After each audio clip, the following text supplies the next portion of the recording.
Saan kayo nagkumain dati? Doon kami kumain, oh. Doon kami sa gitna.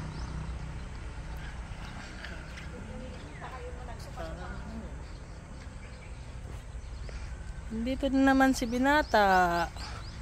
Naglakad-lakad. Ganda tignan, Papa, no? Ganda tignan.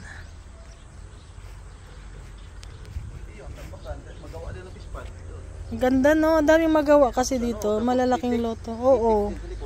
Maganda. Itik sa likod, pispan. Paltat ba? Clinic lang dyan, ha? Pwede na yan. Clinic. Tapos, magawa ka ng ganyan. Paltat dun sa malalim. Paltat tsaka ganyan, mga ganyan. Malaki na yun, ah. O crayfish. Ilang square meter yun? 1/3 hectare. 3,650.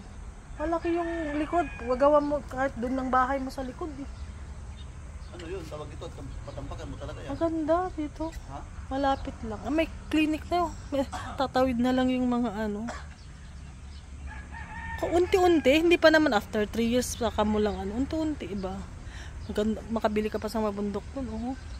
Ganda oh. Bihira na nagbebenta dito eh. Kinukuha na kagad nila ano yung siyempre yung mga mayayaman dito yung malalaking lote ang kunin nila.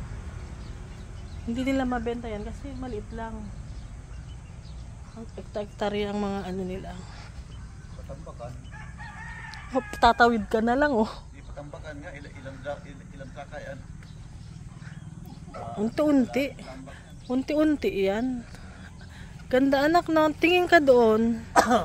Tingin ka doon.